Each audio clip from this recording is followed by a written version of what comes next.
Under the bright lights of the MGM Grand, on a night already charged with anticipation, the bantamweight division gathered to witness something that felt inevitable, yet still demanded proof.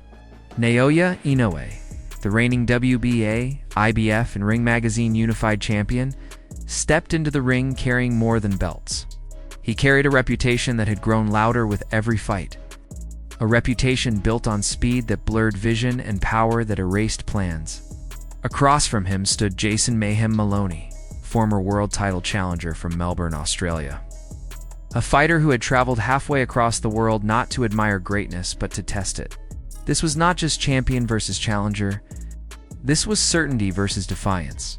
From the opening moments, the atmosphere told its own story. The referee's instructions felt routine, almost ceremonial, yet the tension beneath them was unmistakable. Touch gloves, protect yourselves, obey the rules. Words spoken thousands of times before, but tonight they felt like the final calm before something violent and decisive.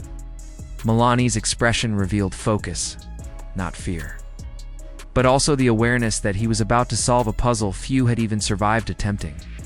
Inoue stood relaxed, loose, almost casual, the calm of a man who had been here before and knew exactly what he intended to do. The first round unfolded with caution, as both fighters tested distance and timing. Moloney understood immediately that respect was not something given in this ring. It had to be taken. He tried to establish his jab to show Inoue that he was not there to be walked down without resistance.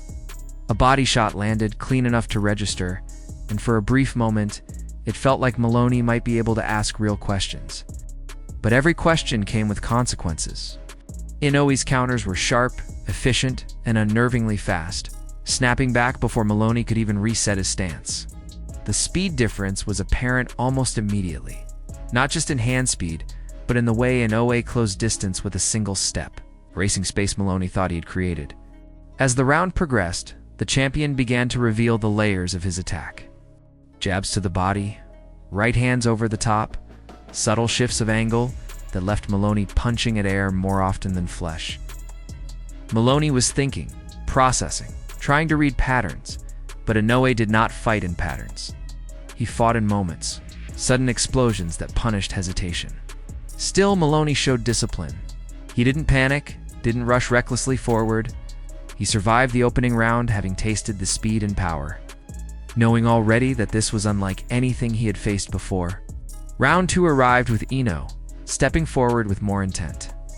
The monster, as he had been nicknamed, began to stalk, firing the left hand early, as if to remind Moloney that retreat alone would not be enough. Moloney attempted to move, to throw while escaping, but that dual task proved overwhelming.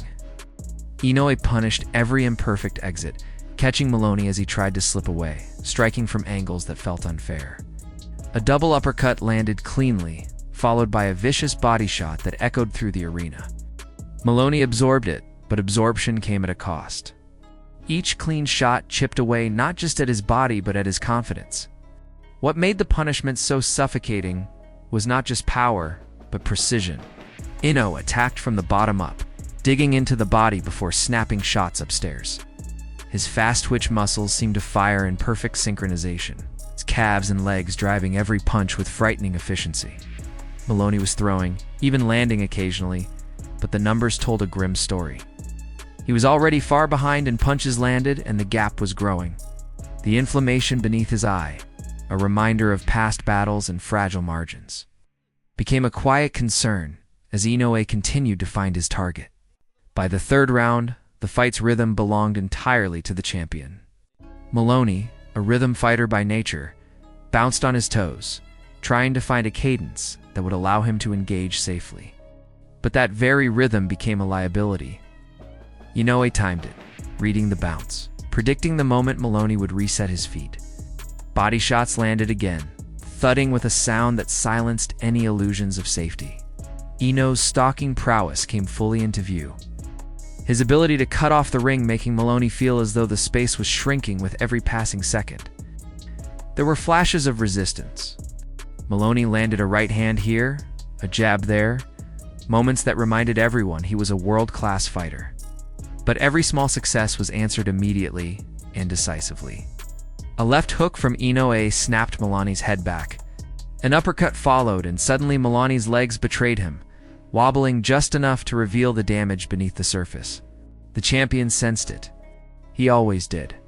From that moment on, Inoue began walking Moloney down with a quiet confidence that felt predatory, as if he had already decided how this story would end. Round 4 continued the same narrative, only darker. Moloney showed heart, absorbing punishment that would have dropped many fighters. His chin held, his will refused to break, but his defense began to show cracks. A lack of head movement, a brief dip at the wrong time, and Inoue capitalized instantly. Uppercuts split the guard, counters landed as Moloney tried desperately to work the body. The monster was no longer just leading. He was controlling every exchange, dictating when punches were thrown and where they landed. Watching Inoue live, it became impossible to dismiss the hype as exaggeration. Every punch carried menace, even those thrown in combination, even those that seemed thrown simply to set something else up.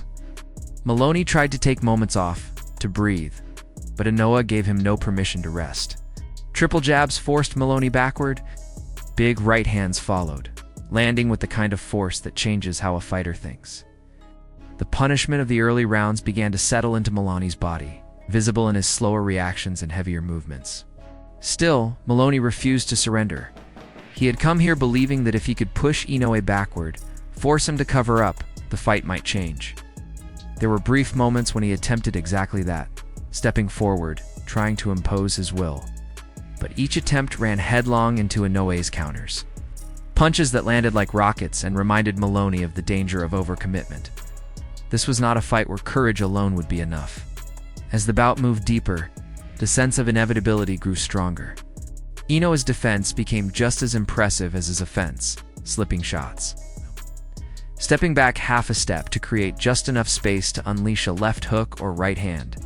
Moloney's face told the story of a man shocked not just by power, but by the completeness of his opponent. This was not one weapon he had to worry about. It was everything. Speed, timing, strength, pressure, all working together seamlessly.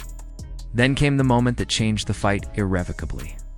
A quick counter landed cleanly, and Moloney went down. The knockdown was sudden, almost casual, the result of perfect timing rather than brute force alone.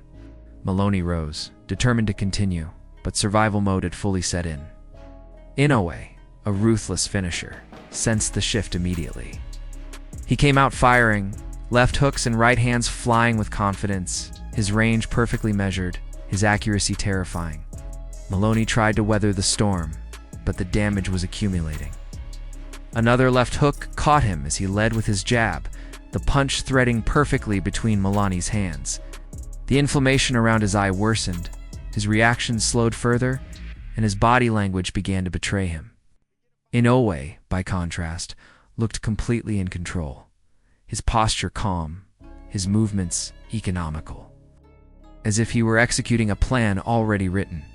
By the 7th round, the end felt near.